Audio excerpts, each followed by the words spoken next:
Saat ini sih ada 25 model bisnis Yes. yang terdaftar sebagai anggota AFTEC sendiri atau Asosiasi Fintech Indonesia. Ada 366 Wow. perusahaan fintech. Iya.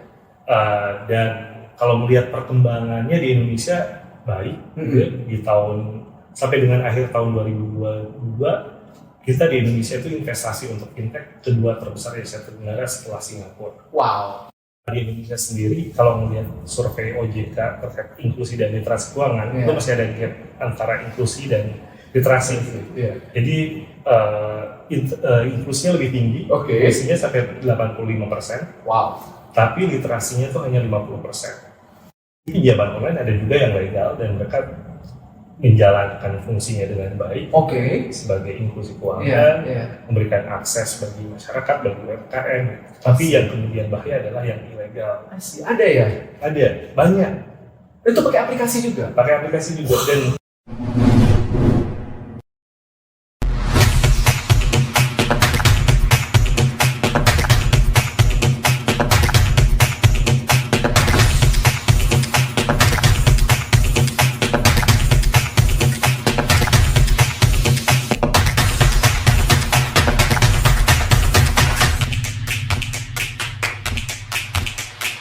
Hai Sobat Leaders, terima kasih berjumpa lagi di channel Hive Intelligence dengan host saya sendiri, Romora Edward Sitorus. Hari ini saya kedatangan tamu yang sangat spesial, teman saya, teman lama, dan sekarang dia akan berbagi tentang fintech. Dia adalah Aries Setiadi. Apa kabar bro? baik, alhamdulillah. Apa kabar? Baik bro, sehat. Ini baru pulang dari luar negeri katanya. Iya, baru ada program. Jadi Indonesia tuh tergabung dalam Digital Financial Inclusion Advocacy Hub untuk perempuan dengan Women's World Banking, dan kemarin ada conference namanya Women Deliver di Rwanda. Wah, keren banget deh. Jadi Women's World Banking ya banyak bercerita tentang financial inclusion yang didorong women ya, dan AFTEC juga bagian dari koalisi itu ya. Iya. Luar biasa. Iya, jadi Aries ini adalah Executive Director di Asosiasi Fintech Indonesia atau AFTEC. Dia sudah berkecimpung selama 14 tahun di bidang kebijakan di Kemenq sebelumnya, di mana dia membantu penyusunan anggaran dan juga analisis anggaran dan penilaian sistem keuangan. Aries juga pernah sering berbagi di berbagai tempat seperti di Politeknik Keuangan Negara STAN dan juga di berbagai media tulisan seperti Reader Digest Indonesia, Equilibrium, dan juga Jakarta Post. Aries menamatkan pendidikannya terakhir di SIPA, Columbia University, dan dulu waktu kami di UGM kami satu angkatan nih, jadi senang banget bisa ketemuan setelah sekian lama. Dulu kalau nggak salah dirimu masuk Pondokopi Philips ya? Pernah? Sempet ya, habis itu gue masuk, kayaknya tempat itu yang gue pakai itu. Digantikan yang lebih cerdas. Jadi seru banget nih, banyak cerita dari Aries ya. Dari dulu memang orangnya sangat-sangat luar biasa, dan kita akan dengar ceritanya dengan Bro Aries hari ini.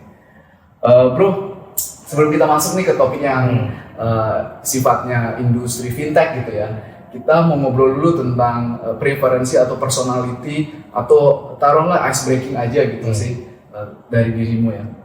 Yang pertama mungkin kita mulai dengan this or that gitu ya. This or that. Dirimu pilih salah satu dari dua kata, di mana alasannya boleh dikasih tahu, boleh nggak usah dikasih tahu, cuma pilih aja, ini cuma for fun gitu ya. Buku atau podcast? Buku. Walaupun ini podcast. Buku ya? Buku. Wow. Menulis atau mengajar? Mengajar. Oke. Senang berbagi ya. Inovasi atau stabilitas? Inovasi. Inovasi. Karena kerja di fintech ntar kualat kalau nggak bilang inovasi. Sih, benar-benar. Regulasi atau deregulasi? Deregulasi. Regulasi. Perlu dijelasin nih, kayak Boleh. regulasi itu penting sampai level tertentu gitu ya. Apalagi kalau kita ngomongnya fintech atau teknologi itu kan biasanya lebih cepat berkembangnya dibandingkan regulasinya. Tapi kebanyakan regulasi itu biasanya risk-based policy gitu kan, kebijakannya itu berdasarkan resiko. Jadi lebih sering kayak apa ya, mengekang gitu. Nah, untuk inovasi gitu ya, apalagi terkait dengan fintech, dengan teknologi, itu biasanya perlu ruang untuk bisa inovasi, untuk bisa berkembang. Jadi kalau kayak statistik atau ekonometrik itu margin of errors-nya tetap harus ada. Gitu. Jadi jangan sampai regulasinya bisa mengcovernya. Lebih baik deregulasi. Oke. Jadi risk tolerance-nya tuh cukup tinggi ya untuk melakukan inovasi gitu ya, terutama di startup ya. Karena memang itulah intinya startup ya, disrupsi gitu ya. Luar biasa. Yang lanjut mungkin subsidi energi atau subsidi pendidikan. Subsidi pendidikan. Subsidi pendidikan ya. Jadi orang belajar itu harusnya disubsidi daripada BBM disubsidi gitu ya.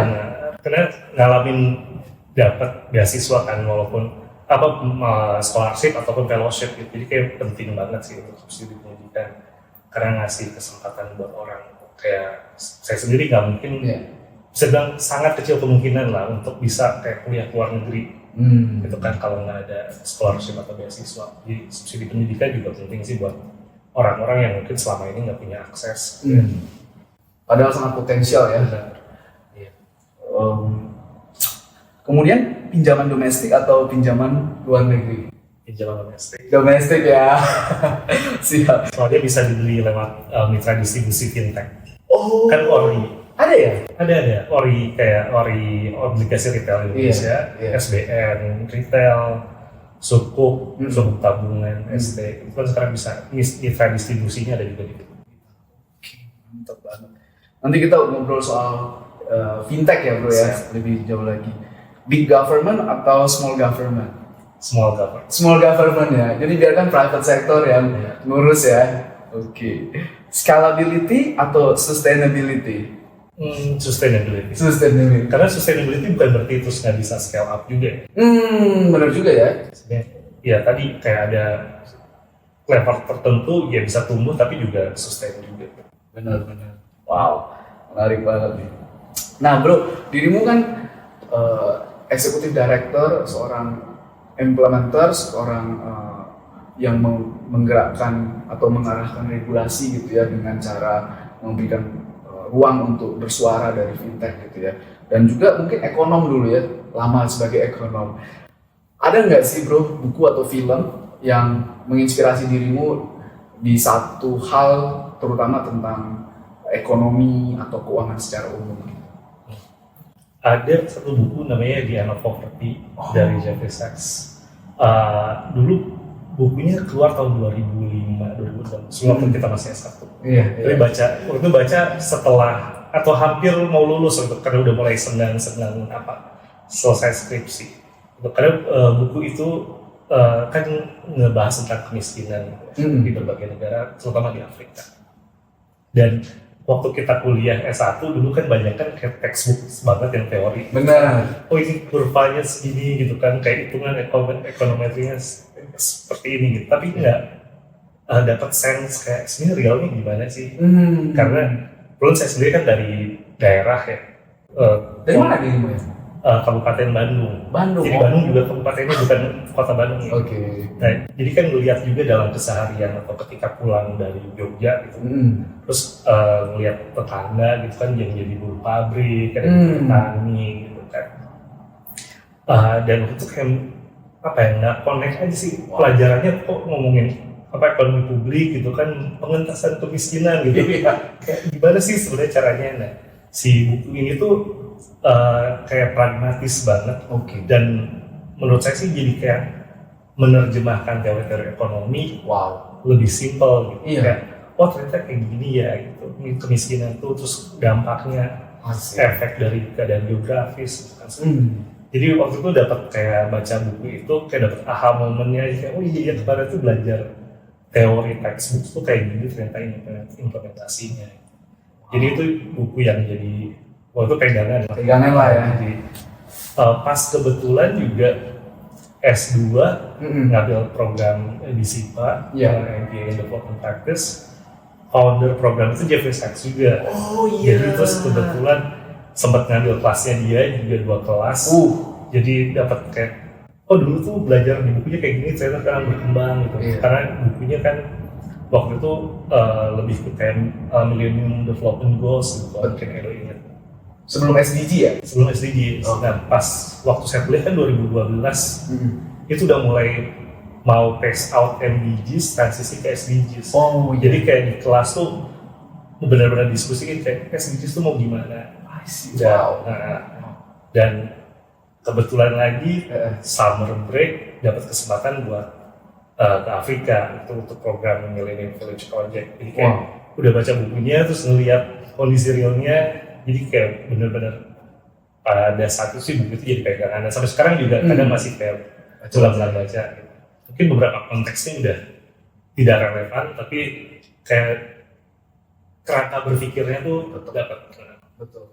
Aku sering baca juga Jeffrey Sachs blog gitu, cukup enak dibaca dan luar biasa tulisannya.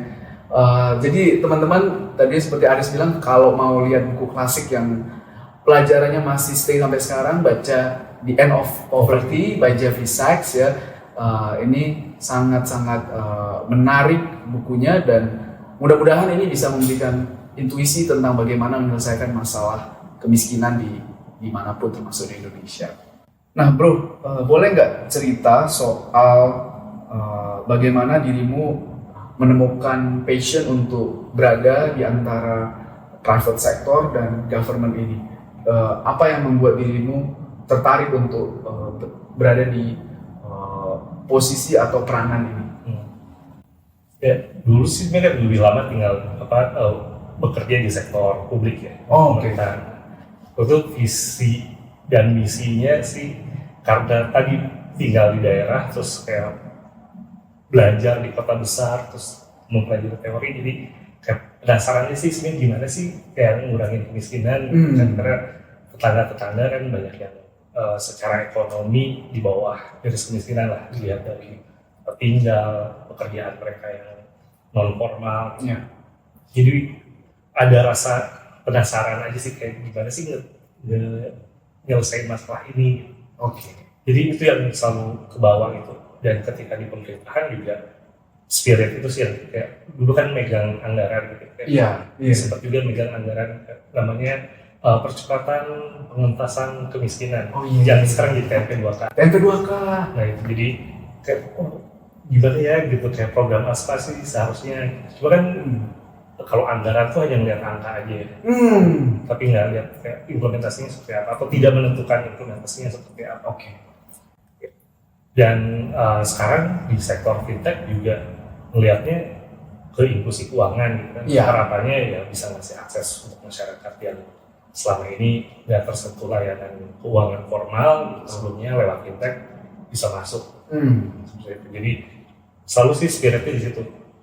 Setelah tadi 14 tahun bekerja sih sebenarnya nggak mungkin menyelesaikan masalah itu gitu.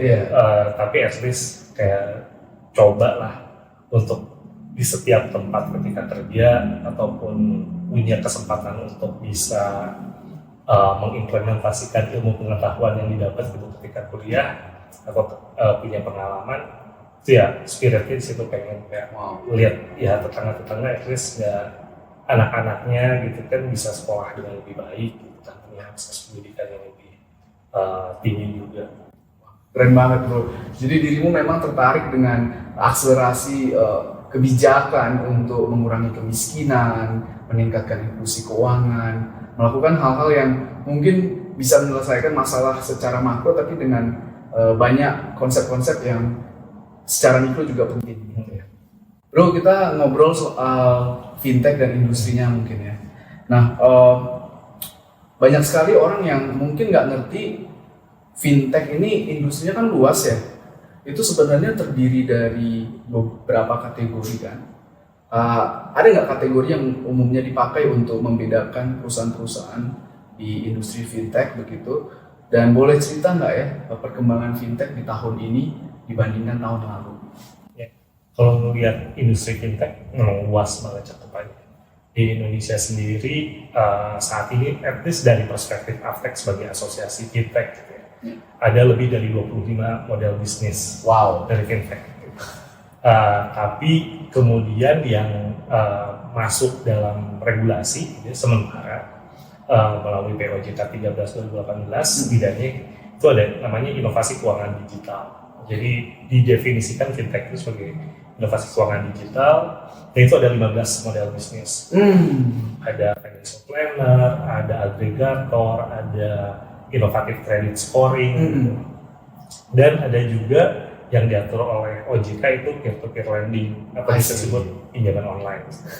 Tapi dari sisi Bank Indonesia juga mengatur untuk sistem pembayaran atau payment gateway. Jadi ada beberapa fintech juga yang masuk klasternya di regulatory sandbox-nya Bank Indonesia. Tapi secara keseluruhan fintech ini kan terus berkembang ya. Jadi ada model bisnis baru yang mungkin belum masuk ke 15 cluster inovasi keuangan digital. Ataupun tidak termasuk pada peer-to-peer lending atau tidak masuk ke payment system yang ada di Bank Indonesia. Jadi saat ini sih ada 25 model bisnis yang terdaftar sebagai anggota AFTEC sendiri atau Asosiasi Fintech Indonesia, ada 366 perusahaan fintech. Dan kalau melihat perkembangannya di Indonesia baik, di tahun sampai dengan akhir tahun 2022 kita di Indonesia itu investasi untuk fintech kedua terbesar di Asia Tenggara setelah Singapura. Leading. Dan kalau melihat dalam perkembangan satu semester terakhir gitu di 2023, walaupun belum ada data secara resmi gitu ya, tapi melihat perkembangan ketertarikan investor gitu yang datang melalui asosiasi fintech, mereka bertanya kondisi fintech seperti apa, mereka menyatakan ketertarikannya untuk investasi di Indonesia juga. Cuma memang kemarin ketika mungkin sempat dengar istilah tech winter gitu, itu memang sempat terjadi gitu ya, dan tapi bukan berarti terus menjadikan investasi itu tidak ada sama sekali. Investasi tetap ada, tapi mungkin sekarang lebih selektif. Gitu. Kalau dulu investasi di fintech atau startup secara keseluruhan itu kan ekspansi.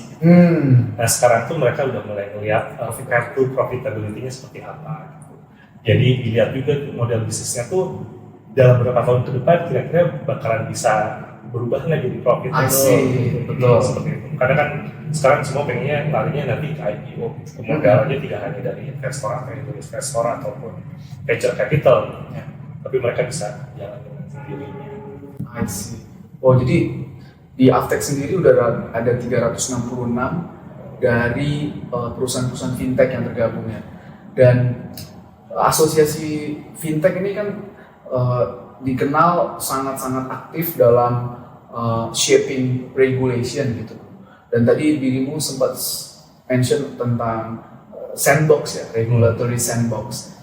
Boleh nggak cerita sebenarnya regulasi itu kira-kira sebelum waktu di draft sampai jadi itu prosesnya seperti apa gitu, dan berapa lama itu mungkin? In general, sebenarnya untuk regulatory sandbox yang ada di OJK saat ini gitu ya, semua masih dalam regulatory sandbox. Jadi baru beberapa model bisnis yang direncanakan akan lulus dari regulatory sandbox. Di luar peer-to-peer lending yang memang udah punya aturan sendiri ya, tapi yang tadi IKD yang 15 model bisnis on progress. Tapi kalau di Bank Indonesia sendiri mereka sudah berjalan. Wah, menarik banget ya. Jadi betul-betul intens ya untuk memastikan bahwa suatu industri ini aman ya. Ini membawa aku ke pertanyaan selanjutnya soal tata kelola, bro, atau governance. Kita tahu ada banyak hal yang harus diatur di fintech, bukan hanya di fintech tapi di industri lainnya. Cuman mungkin karena industri keuangan lebih banyak mata yang melihat gitu ya, karena lebih populer, lebih aktif gitu ya. Kira-kira kalau dari sisi governance ada perubahan apa kira-kira yang sangat-sangat banyak berubah di tahun 2023 ini, atau mungkin 10 tahun ke depan kira-kira regulasi di bagian apa nih yang perlu dibenahi, bro?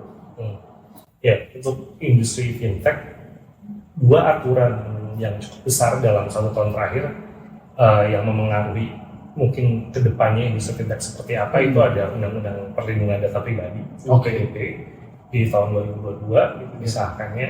Kemudian ada Undang-Undang P2SK, penguatan dan pengembangan sektor keuangan. Yang baru ditetapkan 12 Januari 2023 ini. Wow, baru banget. Iya. Dan terutama PU P2SK ini memiliki bab tersendiri, namanya bab inovasi teknologi sektor keuangan. Yang di situ juga sebenarnya pada dasarnya fintech.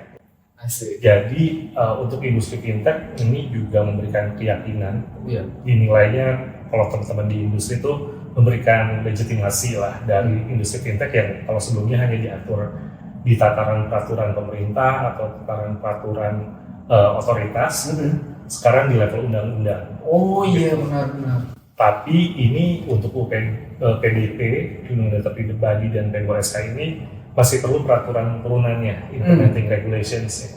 Dan ini akan terus bertahap gitu, mungkin 1 atau 2 tahun ke depan. Jadi perlu tetap dijaga, diawasi gitu ya, supaya perkembangannya in favor juga kepada industri, tetapi juga dalam waktu yang bersamaan bisa menjamin proteksi terhadap konsumen. Karena kan fungsinya regulasi itu ya. Benar. Tadi dirimu juga bilang kalau industri keuangan, karena fintech itu separuh teknologi separuh keuangan gitu. Betul. Dan ketika ngomongin keuangan kan ini ada uang masyarakat yang terlibat gitu ya.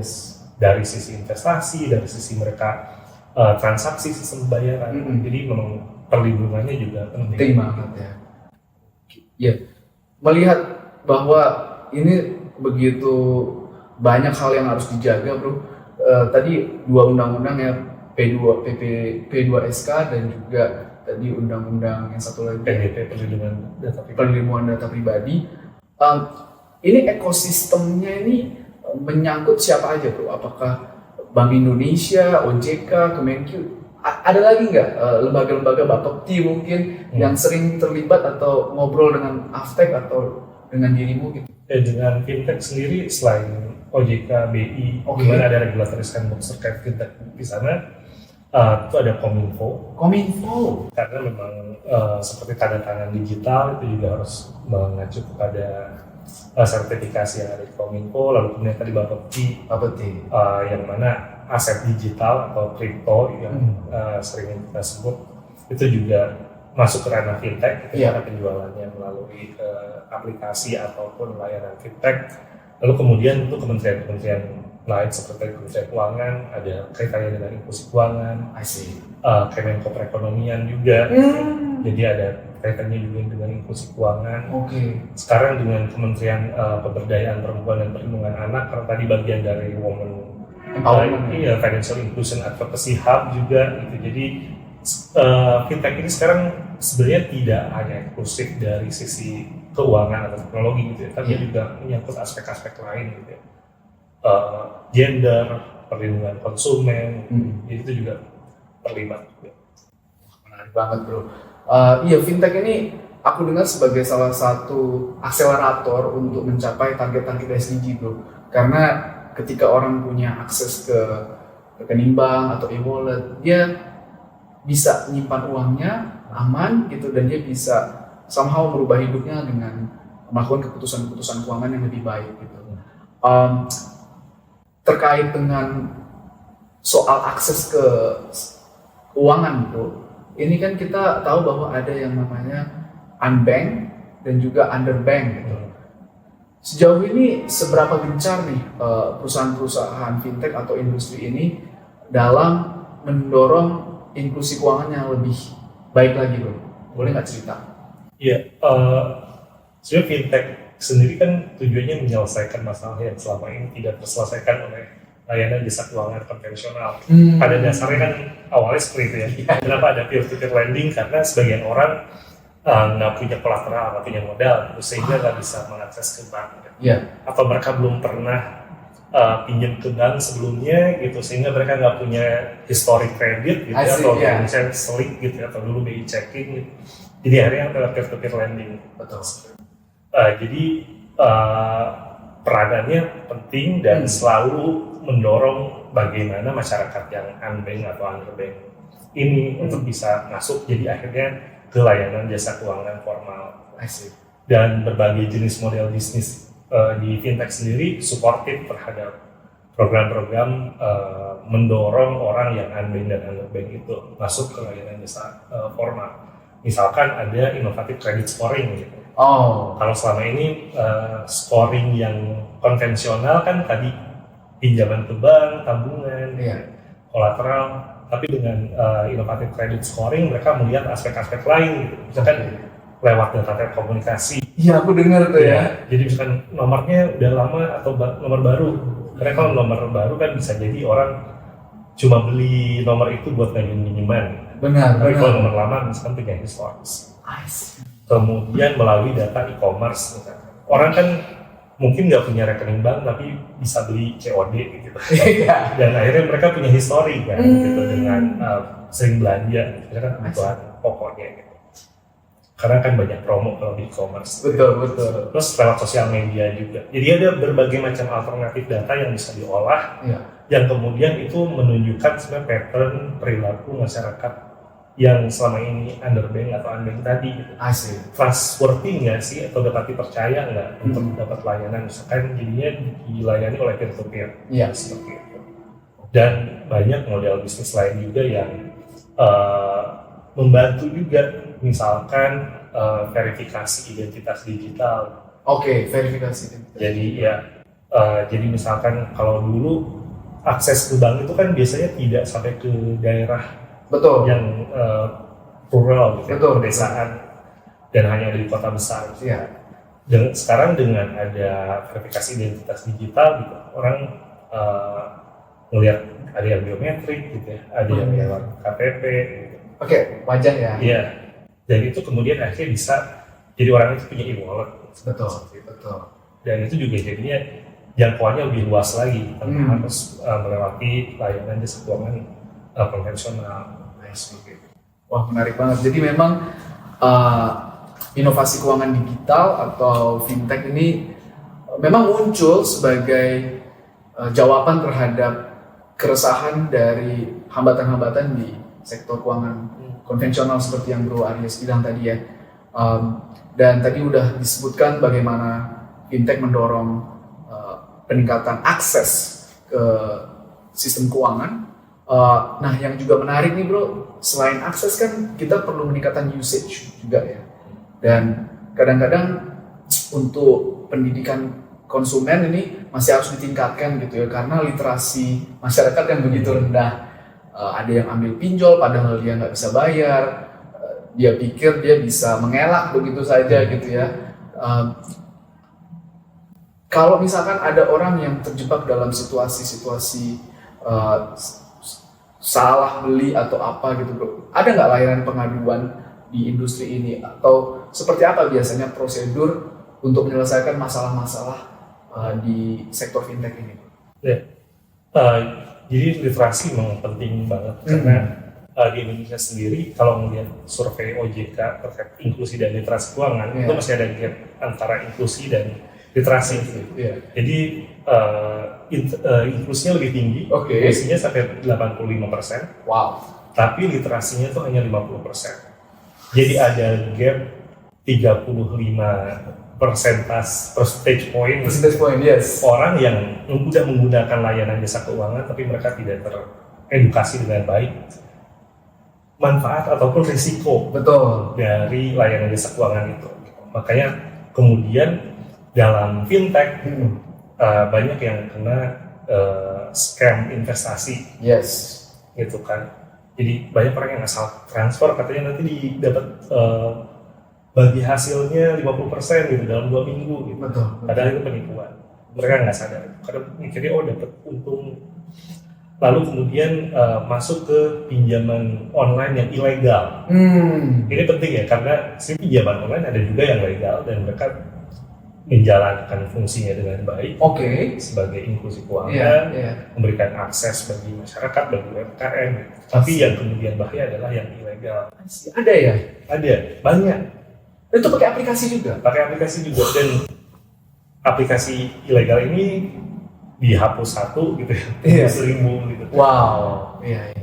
Jadi dari industri maupun asosiasi itu selalu memberikan literasi, pendidikan, edukasi kepada masyarakat tentang bahaya gitu ya, dari fintech yang ilegal ini. I Di see. Aftek sendiri ada website yang kita bangun, itu selain website dari fintech.id, tapi ada juga kita cekfintech.id.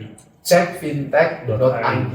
Nah itu di situ di website itu bisa nanti dicari kalau kita misalnya nemu aplikasi gitu atau masyarakat nemu aplikasi atau layanan untuk investasi gitu. Oke. Ini legal nggak? Itu dicek di situ. Oh, Nah untuk fintech yang sudah terdaftar atau berizin atau tercatat di OJK, BI atau Kominfo itu ada di situ. asik. Jadi kalau dicari misalkan oh ternyata yang tidak tercatat di Kominfo, sebaiknya jangan. Oke. Terus tidak tercatat di BI atau di OJK, sebaiknya jangan. Betul. Nah, selain itu tujuannya untuk mencegah. Iya. Selain itu juga di asosiasi ada email pengaduan. Oke. Dan banyak dari member Aftek juga punya email pengaduan sendiri masing-masing gitu. Kontak centernya ada banyak Ada, ya. iya. Kemudian dari OJK sendiri ada Satgas Waspada Investasi. Oke. SWI, gitu. Bisa langsung ke OJK. Iya. Kalau masalah kontaknya 157. Dan itu pengaduannya juga selalu dimonitor. Iya. Kayak tahun kuartal per kuartal, tahun per tahun tuh apa aja sih yang dikeluhkan? Iya. Seperti itu. Wow, menarik banget ya. Jadi sebenarnya sudah cukup banyak usaha yang dilakukan regulator maupun asosiasi ya untuk memastikan literasi terhadap keuangan ini makin tinggi ya bro. Iya. Karena biar gimana pun resiko memang harusnya jadi bagian dari orang yang mengambil keputusan gitu ya. Itu kan tanggung jawab kita gitu. First line of defense-nya sebenarnya di konsumen itu sendiri. Jadi ya yang harus terliterasi dengan baik ya konsumennya. Ya, benar. Menarik sekali bro. Sekarang perkembangan tadi verifikasi identitas digital juga berkembang. Oke. Jadi dan kita untungnya di Indonesia punya Dukcapil, Oke. Kependudukan dan Catatan Sipil di Kemendagri yang memang merekam gitu ya identitas masyarakat Indonesia Ya. dan bahkan sampai ke biometrik gitu. Jadi dengan kerjasama dengan Dukcapil, beberapa layanan fintech juga bisa memverifikasi. Terus tentu membantu banyak ya UMKM untuk mengadopsi keuangan digital dan fintech secara spesifik gitu. Karena layanan mereka dilayani oleh berbagai macam e-wallet, selain yang juga dilayani oleh perbankan. Iya. Dan itu juga melatih para UMKM ini juga untuk nabung gitu kan. I see.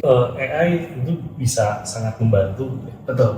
untuk memperbaiki layanan terutama dari fintech gitu. Karena dengan pengolahan data yang lebih cepat, mereka secara historis juga bisa melihat pattern yang lebih baik gitu. Itu bisa revolusioner.